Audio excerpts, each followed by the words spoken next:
Right. Hi, Tucker. How are you doing? Very good. How are you? All good, all good.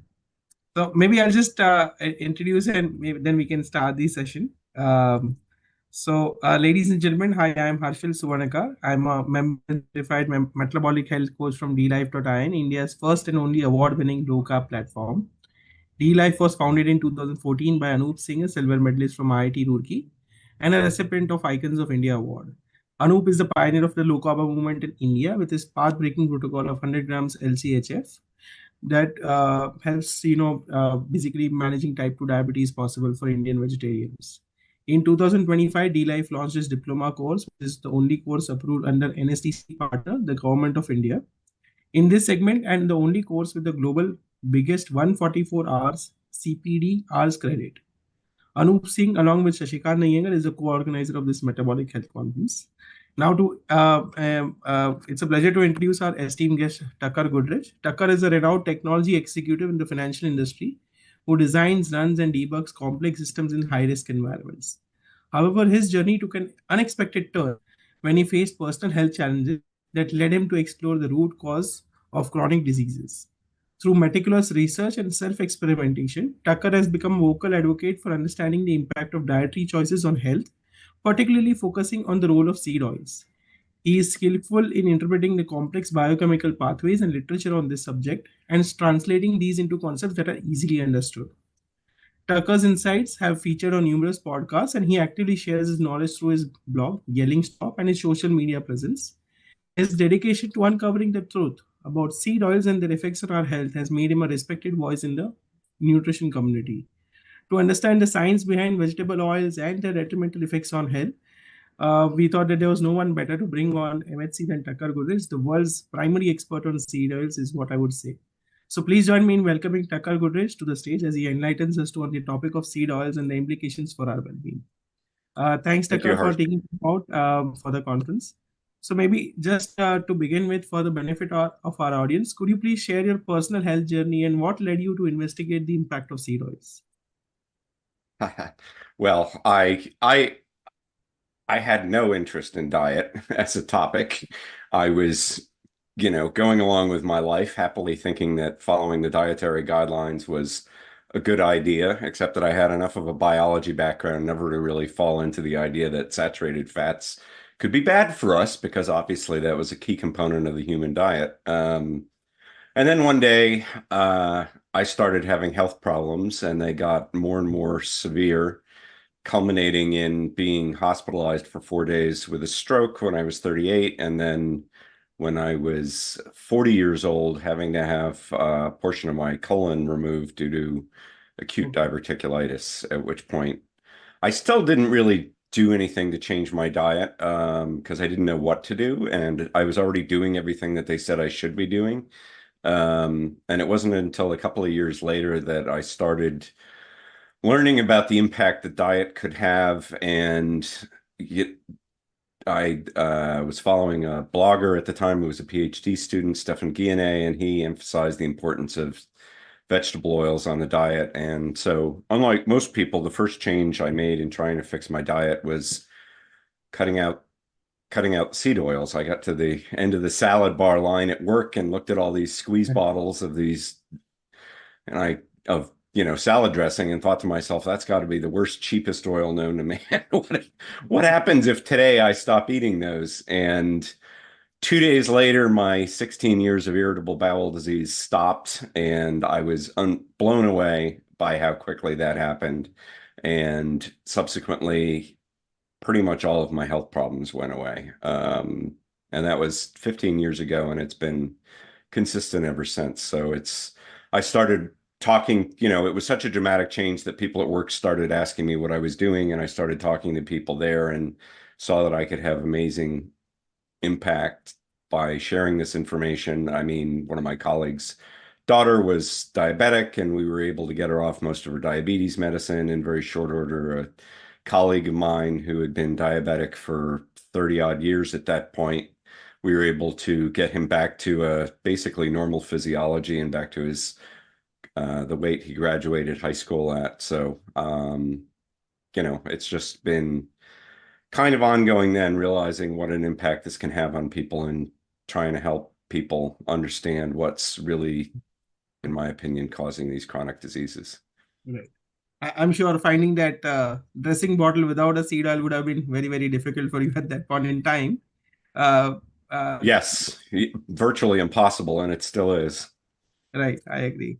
So maybe, if you can explain, from your research and from your thought, what are seed oils, and if you can explain the role of omega-6 fatty acids, linoleic acid, how does it affect the human body, and what is the maybe the primary way that seed oils drive metabolic dysfunction, like, you said IBS, you spoke about diabetes. Is it oxidative stress? Is it mitochondrial damage, or maybe something else? So how does seed oil drive that destruction through our body? Right. So seed oils are the fats that we extract from seeds. Sounds Okay. pretty straightforward. I like to use that term to distinguish it from vegetable oils in general, which it would include things like fruit oils, palm oil, olive oil, and avocado oil generally, which tend to have a very different fatty acid balance and much more beneficial fats than those coming from things like sunflower or safflower or safflower oil, corn oil, cottonseed oil, et cetera, et cetera, et cetera. So seeds from plants tend to be high in omega-6 fats. This is in contrast to the rest of the plant, which tends to minimize those fats and have much more of the omega-3 fats, which are much more beneficial to humans. So in the course, and while we don't know why they concentrate these fats in seeds, we know that these fats, because of their structure, they're what we call polyunsaturated, meaning they're missing a variety of hydrogen atoms that would distinguish them from say, a saturated fat that has a full complement of hydrogen atoms. This makes them very susceptible to oxidative damage. They will actually oxidize while sitting on the shelf, even before you open the bottle. They will oxidize as a result of being hit by light. They're and as they oxidize, they become progressively more toxic and damaging to the body. And Right. this has been known for, you know, we use the term rancid, right, to Right. describe a food that's gone Right. bad. And what rancid refers to is the oxidation of the polyunsaturated fats in the food. Agree. Um, Stable fats like saturated fats or monounsaturated fats like those found in olive oil tend not to go rancid. And when they do go rancid at normal temperatures, the products that they turn into are not nearly as toxic as those produced from the polyunsaturated fats. So what happens when these rancid fats go into your body? Well, they cause the fats in your body already to go rancid. The Agree. toxins that are produced cause damage to proteins, include and other lipids in the body. They can cause damage to DNA in your body. Rancid fats are linked to one of the primary causes, what's thought to be one of the primary causes of a variety of different cancers, the mutation in the p53 anti-tumor gene. This is linked to cancer of the colon, of the liver, and a variety of other types of cancers. And they also can damage the lining. The first, when you eat fat, it's absorbed and goes in a separate pathway than most other foods. Instead of going through your liver, it's sent into your lymph glands and then sent directly into your bloodstream, right? Straight into your heart, effectively. So every time you eat rancid fats, you are sending a bolus of toxic fat into your heart and into your arteries. So it shouldn't really surprise us that one of the stronger indications for harm from seed oils comes from or is through the mechanism of heart disease, because you're literally, your heart is incredibly dependent on fat for fuel, and it is, absorbing all of these rancid fats that you ingest when you're, for instance, cooking with seed oils, deep fried seed oils. And that causes a variety of damage through the heart, which includes, surprisingly, DNA damage, but also, as you mentioned, oxidative stress and mitochondrial dysfunction. Probably a pretty good overview. Yeah, yeah, that's a good overview. Maybe if you can also throw some light on, uh, how your basically refined carbohydrates are generally blamed for diabetes, but can we argue that versus refined carbohydrates, you have seed oils, which are a larger problem because seed oils, as we spoke, it travels throughout your body, through your bloodstream, and it causes metabolic dysfunction in terms of the mitochondrial damage. So that might lead to some insulin resistance, etc. So do you think Right. that seed oils have larger part of the role for the diabetes epidemic that we're seeing through the world? Right. Well, the topic of refined carbohydrates is a funny one. If you go to Japan, where my daughter happens to live, Okay. um, and you ask the Japanese what a healthy diet looks like, they will tell you it's low in fat and high in refined carbohydrates like cooked rice. Why do they think that? Because back before they started adding seed oils into their diet primarily after World War II, at the behest of the American government, the Japanese diet was high in refined carbohydrates. I mean, I think about 84% of their diet was from rice, very little meat, very little animal products, mostly fish, and a lot of vegetables, right? I mean, most people don't understand that for 1200 years in Japan, it was actually illegal to eat meat, right? You could eat Right. fish, but it was illegal to eat meat. I'm sure there was a lot of cheating there, but nevertheless, they have a long history of vegetarianism. They were healthy weight. They had low rates of heart disease. They had low rates of what they refer to as the Western cancers. So why weren't they suffering any problems from a high carb diet, which we see in, the West, and of course in this group, we say, well, okay, that's a high carb diet can be a problem. And I think that the reason for that is that seed oils are a huge confounder for a high carb diet. I think a high carb diet, in the context of healthy fats, right, like the classic Indian diet, where you're getting a lot of fat from dairy fat and some fat from seed oils, and we'll get into that. But, your primary fats are coming from dairy fats, is actually a fairly healthy dietary pattern. Pretty much the biggest issue I'm aware that will come from that particular dietary pattern is going to be gallbladder disease from insufficient fat intake. Gallbladder disease, it's not often recognized, can be basically avoided by eating sufficient fat in the diet. And there are actually human RCTs in the United States where they accidentally demonstrated that. So when you eat a high carb diet, you're going to experience regular high glucose, right? Just from what you're putting in your mouth. High glucose itself can cause accelerated oxidation of polyunsaturated fats in your body. So if you're consuming a lot of polyunsaturated fats in the course of eating a high carbohydrate diet, you're going to experience accelerated rates of all of the problems of consuming um, excess seed oils, right? And that's why a ketogenic diet, one of the things that a ketogenic diet allows you to do is very aggressively metabolize the toxins that are produced from oxidized seed oils in your body, thus protecting to some extent your body from the toxic effects of rancid fats. So I would say, it was very funny when my daughter moved to Japan. Couple of months after she got there, she was going to a Japanese university and eating Japanese food because that was all that was available. And she called me in a panic about 2 months later saying, Daddy, I don't have enough to wear. And I said, what's the problem? And she said, I've lost so much weight here since you know, I've lost so much weight here that all my clothes are too big. And I said, well, what are you eating? She said, rice, Daddy.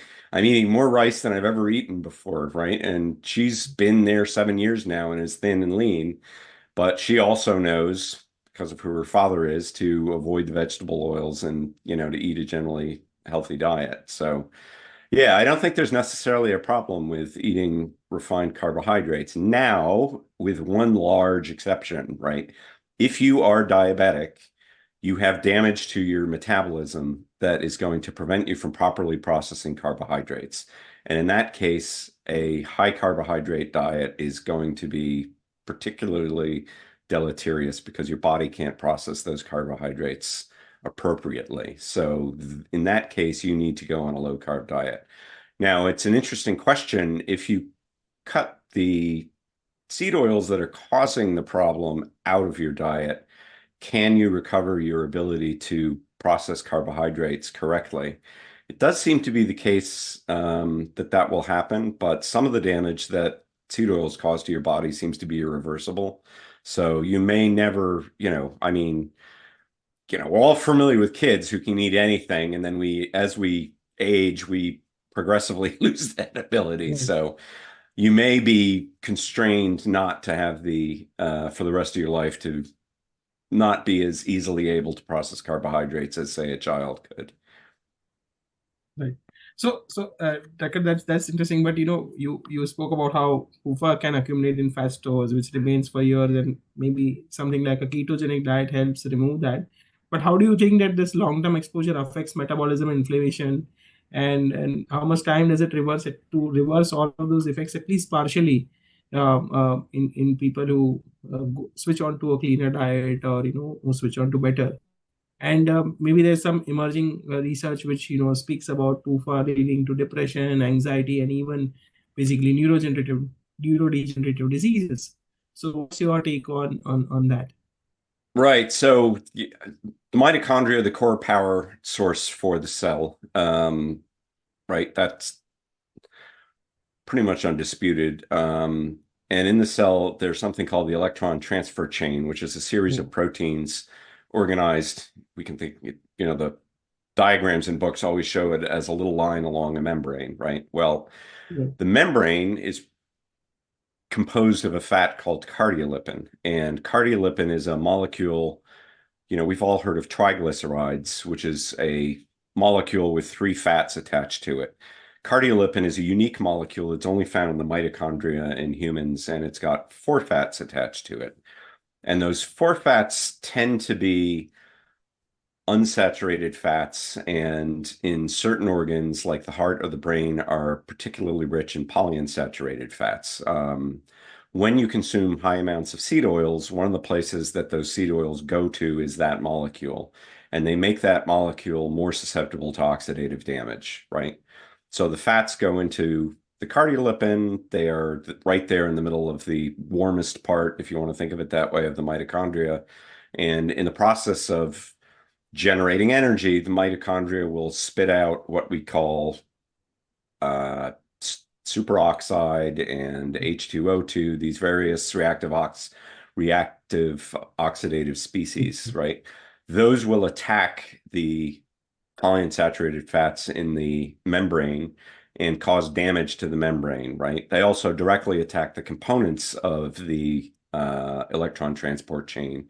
For instance, the 5th molecule, complex 5, is what produces ATP, which is the energy of the cell. And oxidized seed oils will actually damage that molecule and prevent it from producing sufficient energy. They will also damage, when you eat carbohydrates, a lot of the carbohydrates are processed outside the mitochondria in the body of the cell, right? This is called glycolysis. And then that will produce a molecule called pyruvate. Pyruvate is moved into the mitochondria to be burned by a molecule called pyruvate dehydrogenase.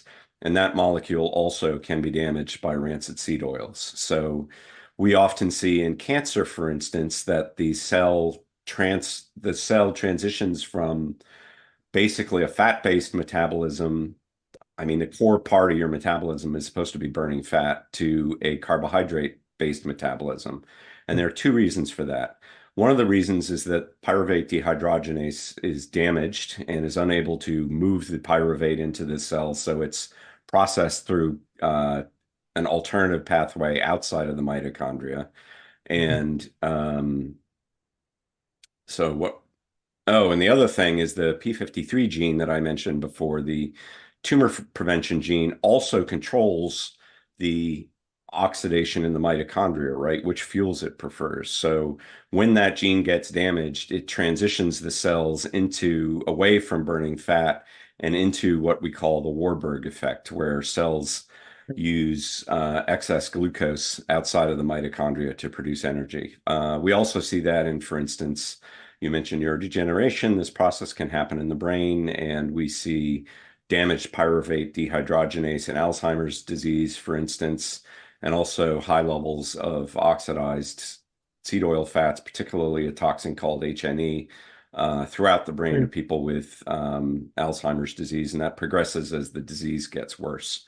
So it's a fundamental problem with, you know, energy generation effectively, right? When, there was a great example I heard where when you turn down the power in, say you have a city and the power starts to go down, the voltage goes down, you'll see a variety of different problems. The incandescent lights will get dimmer, but then other pieces of equipment will just start malfunctioning. And that effectively happens in your body when power generation goes down, that you start seeing malfunctions all over the organism. Okay. And so, maybe we come back to what people think on, basically LDL, which is generally termed bad in the mainstream. Well, in So, fact, we can hit that right now. That's really a great topic, and I'm super glad that you included that in yes. here. So maybe can you throw some light on LDL and what people think generally widely known that PUFA lowers LDL is what is generally known, but what's your light and how can we compare it based on your research? Maybe I'll leave the stage open for you on that. Right. So LDL, as I presume everybody in your audience knows, is a protein that is used in energy metabolism in the body, right? As I said, fat's the primary fuel for the human body. I mean, even if you're consuming a lot of carbohydrates, as you were discussing with Dr. Mason, a lot of those are going to be excess carbohydrates. Right. In large part are going to be stored as fat. I don't think that process is harmful in and of itself, right? There's no indication that saturated fats are damaging, even if they're produced from excess carbohydrate in the diet. But what does happen is, I lost my train of thought there. So what happens there, there's two ways that fat gets out to the rest of your body, basically. There's you eat it and it goes into your general circulation in a molecule called a chylomicron, which is similar to an LDL. Or fat goes from storage in your fat cells to your liver, which packages it up into something called VLDL, which is basically an LDL with a lot of fat in it. That goes out, delivers the fat to your body so it can use it for fuel. And then those remainders are the LDL particles, and those go back into your liver, and your cells take them up and use the protein for various purposes. LDL is harmless. Okay, we've known this. The cardiologist profession discovered back in the 1980s that if you take native LDL, what they call native LDL, that it does not initiate the process of atherosclerosis that leads to heart disease, right? Some scientists and cardiologists named Steinberg and Whitstone discovered, well, the gentleman who discovered the LDL receptor, Brown and Goldstein, proved that native LDL is not harmful on its own, right? It will not initiate this process. They had already won the Nobel Prize for discovering the LDL receptor. Two other scientists, Steinberg and Whitstone, discovered what sort of alteration, what they called modification to LDL, had to happen in order to make it atherogenic, right? In order to allow it to kick off the process of cardiovascular disease. And that was the oxidation of the omega-6 fats in the LDL molecule, right? One of the primary jobs of VLDL is to deliver polyunsaturated and unsaturated fats around the body. And if you're on a high seed oil diet, the vast majority of that is going to be a fat called linoleic acid, which is the main fat in seed oils. That's highly susceptible to going rancid, right? And when it's rancid, it becomes dangerous to the body. It's toxic to various different systems, including, for instance, it's thought to cause prostate cancer. It causes the damage to the cell walls, the artery lining that causes cardiovascular disease and atherosclerosis. And it's all because of the oxidized omega-6 fats. Those scientists did experiments, first in rabbits, then in humans, where they changed the diet. They replace the seed oils with olive oil, and the susceptibility of these fats to go rancid went down dramatically. For whatever reason, that news never really got out of the cardiovascular scientific journals into the general population. So what about LDL? Well, the whole reason that cardiologists started recommending seed oils for heart disease, right, which the American Heart Association has been doing since 1961, is because polyunsaturated fats will lower LDL, right? This is well-known general situation both in humans and in animals. Why? It does that because the liver tries to protect the circulation from these rancid fats, and it will not produce VLDL molecules and send them out into circulation if the fats are rancid, okay? So get this, LDL goes down because the liver is unable to export these rancid fats into the general circulation. So in the human experiments, what we saw was that as LDL went down, the level of cardiovascular disease went up. And that's due to the fact that these seed oils are going rancid in the body. Now, what happens to the liver is the liver becomes full of these rancid fats that it won't export because it doesn't want to poison the rest of the body. And that produces what we now call non-alcoholic fatty liver disease, or metabolically associated fatty liver disease, I think is what they're calling it now. Right. So that is the direct product of seed oils in the diet, which is why it didn't really exist prior to it was discovered in the 1980s in the United States. It probably existed before then. But, now it's become, in the United States, it went from being, oh, Granny must be lying, so you must be drinking lots of booze, and that's how she's getting fatty liver disease, to now, I think 30% of people in the United States have non-alcoholic fatty liver disease as we've transitioned over to a primarily seed oil-based diet. Right. So yeah, it's a neat little picture there. In fact, we also see a lot of people who are not so fat, but they still have non-alcoholic fatty liver disease. So it's people are slim, they get this fatty liver disease. And you put it really well, and that reminds me of the saying that correlation is not causation, right? Just because you have PUFA and your LDL goes down, that doesn't mean that PUFA lowers LDL. It's just a protective mechanism of the body, and maybe. Right. For the audience, and to summarize, and one should not term LDL as the bad cholesterol in general terms, because that's what generally in the mainstream you can keep saying that. So yeah, of course, it's important to remember LDL is harmless, and we've known this since the 1980s. Period. End of story. Agree. So thanks for throwing light on that research and everything, and clarifying to our audience that LDL is not bad and it's harmless, and one should take it in that context. You bring up a great point though, and one that we should really touch on because it particularly applies to an Indian audience. There's something called the obesity paradox, which is why Indians in India tend to see the negative effects of an industrial diet faster than, say, Americans, and why Indians get diabetes before they get obesity, whereas typically in the United States, people tend to get fat first and then they start getting obesity later. And it turns out that the Indian diet in India tends to be very low fat, but it's got a very high proportion of omega-6 fats. Now, in America, the diet that people are eating is much higher in saturated fats, and that is actually protective, okay? So the high proportion of omega-6 fats means that people eating that type of diet are going to get sick much faster than people eating fewer omega-6 fats and more of the safe fats, the saturated fats.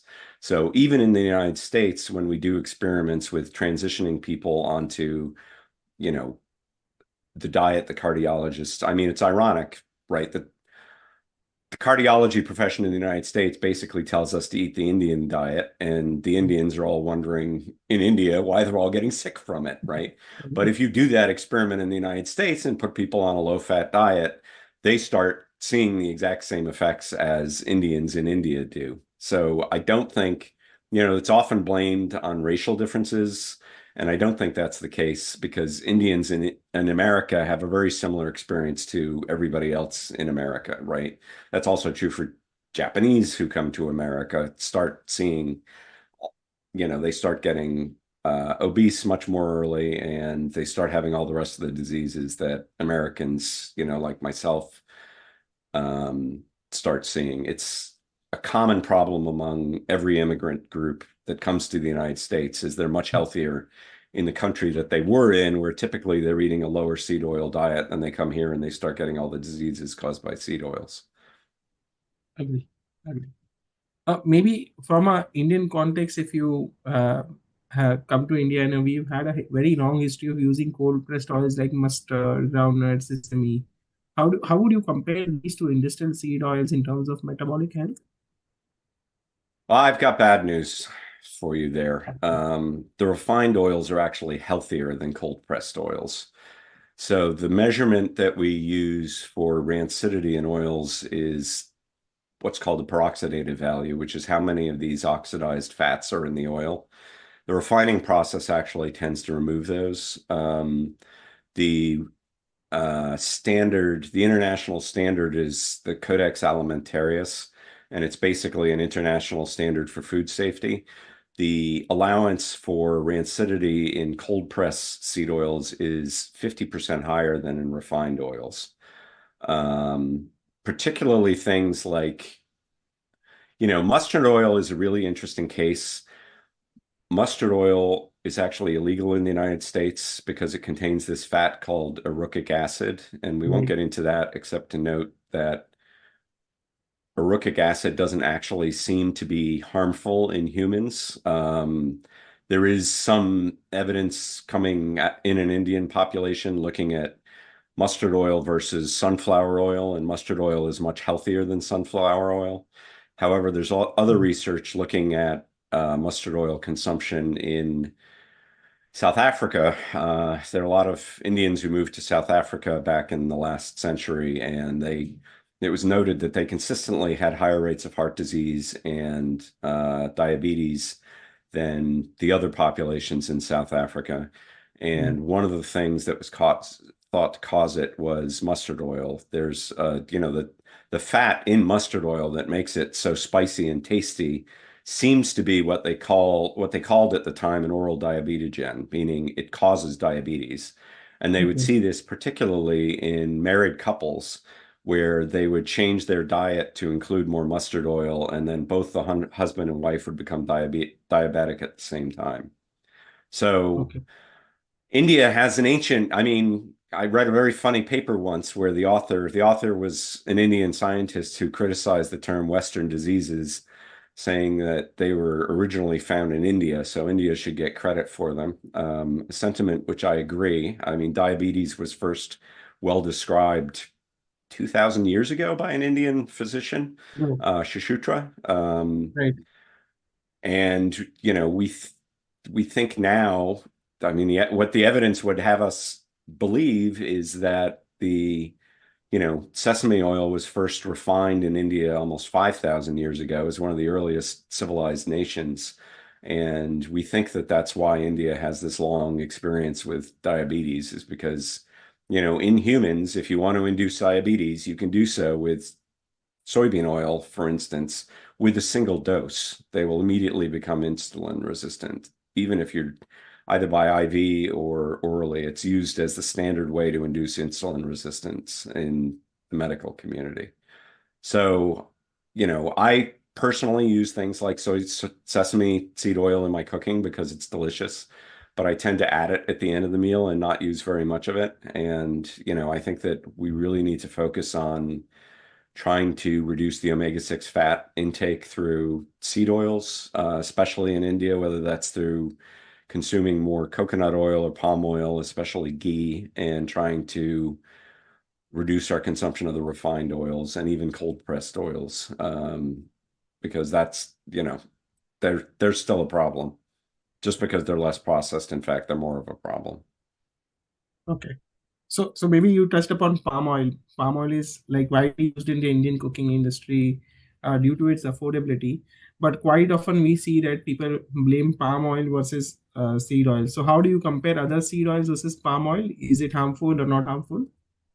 Well, uh, there's a scientist in the United States who was one of the main guys who did research into fatty acid metabolism and omega-6 fats, particularly William Lands. And he once Okay. said, in 50 years of research, I've never seen a single mechanism by which saturated fats can kill you. So yes, your cardiologist will tell you to avoid palm oil because it contains a lot of saturated fats. There's no evidence to support that, right? The human RCTs show that if you reduce saturated fat and increase the level of seed oils in your diet, you will actually worsen your chance of heart disease. So Right. don't do that. It was a huge mistake, both in the United States and around the world. So I would say, palm oil is mostly palmitic acid, which is the fat that your body turns carbohydrates into.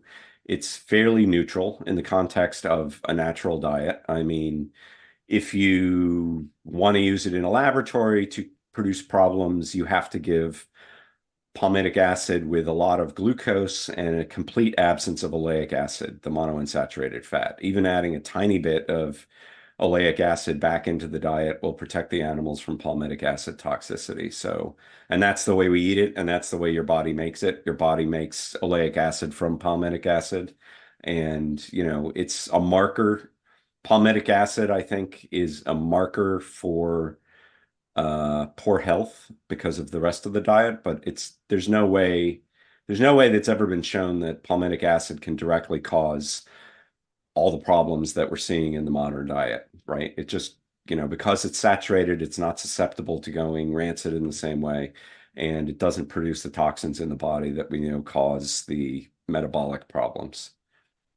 Okay. So yeah, Even I the think palm oil, coconut oil, ghee are, should be, in the context of an Indian diet and the cultural and religious influences in India, are probably three of your better fat sources. And there are also a lot of what they call high oleic seed oils now. What they really mean is low linoleic, low omega-6. And I would definitely be inclined to favor those over more traditional sunflower oil. If you can get high oleic sunflower oil, that's going to be much healthier than a traditional sunflower oil, for instance, even if okay. it's a And GMO. and would your view change if we were to say that most of the palm oil used in India is the refined, bleached, and deodorized one? Does that Yeah. make a difference?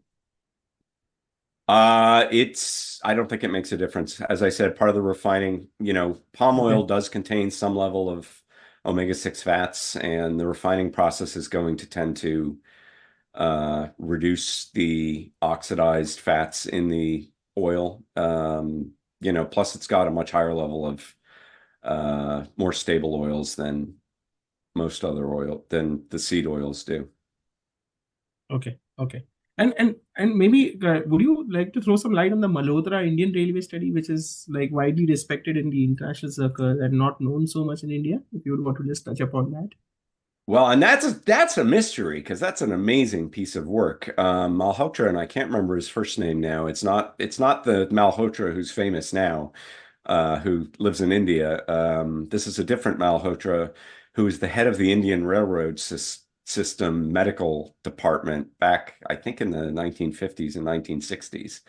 And he did an enormous amount of research, epidemiological research, including some of the largest epidemiological studies ever, because he had 1 million Indian, mostly men, who were his employees and had to follow all of his instructions. So he was very happy to use them as his guinea pigs, in the best possible way. So one of the more illustrative systems that he did, or illustrative studies that he did, was looking at the consumption of saturated fats in this population, which went across all of India. So, Southern Indians, he was able to distinguish between Southern Indians who tended to eat a lot less saturated fats and a lot more seed oils and also a lot more carbohydrates, with Northern Indians who tended to eat a lot more dairy fats. This was true at the time. I don't know if it's still the case today. And what he found is that, again, consistent with the American randomized controlled trials that the Right. people who ate more saturated fat had 1/7 the rate of cardiovascular disease as the ones who avoided it. And this was Wow. consistent across India. He also found in some other work that the Brahmin class, who tended to be the management class, tended to have much higher rates of disease, and he thought it was because they also tended to eat less saturated fats than the rest of the population that he was looking at. He also, he did a lot of work around gallbladder disease, which is common in low-fat populations, and discovered, that's an interesting question. I wonder if palm oil would tend to be more protective against gallbladder disease, because the problem with dairy in the context of gallbladder disease is that it has a lot of medium chain triglycerides, which are fine and beneficial, but they do not trigger the release of gall from the gallbladder, right? And what causes gallbladder disease is the gall stays in the gallbladder and isn't released into the intestinal tract to digest fats. So you want to make sure that you're getting enough saturated fat, long chain saturated fats in your diet. And palm oil may be a good way to do that, although I haven't seen the research to support that. But it would make sense from a mechanistic point of view.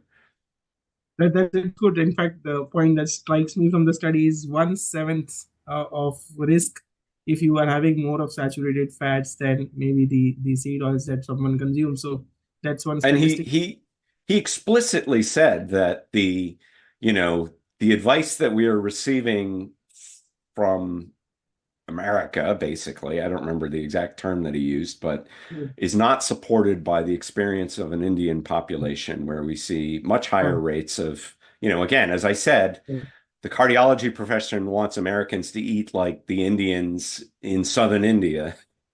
And those are the ones who are having the worst experience from heart disease in the Malhotra study, the largest epidemiological study ever done with over 1 million participants. right. Right.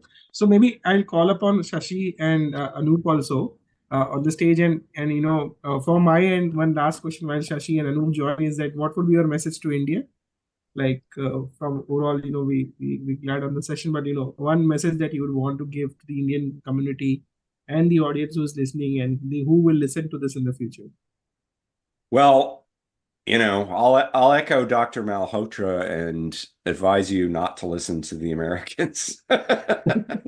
Go back to your traditional diet as best you can. I mean, seed oils have been a boon in a lot of ways, in that they've been a cheap source of calories, and they've eliminated a lot of the problems around the world with famine that we used to experience regularly.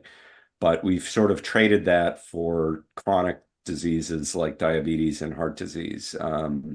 So I think the way forward for India and the rest of the world is to try and transition to healthier sources of fats through a variety of different mechanisms, and not to, hew to your traditions. Don't follow dietary fads like consuming high levels of seed oils.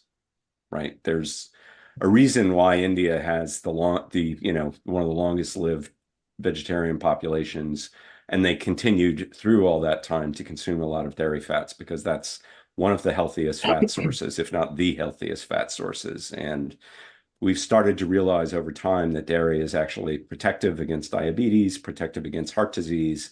And I think a large part of the reason for that is that it doesn't have the high levels of omega-6 fats that we see in other fats. So go back to your traditional diets to the best that you can. Focus on that. And that will allow you to continue, a higher carbohydrate consumption, because you'll be able to avoid, there's a great study that was done in India looking at diabetic Indians with fatty liver disease, and they transitioned them from safflower oil. There were 3 arms: safflower oil, canola oil, and olive oil.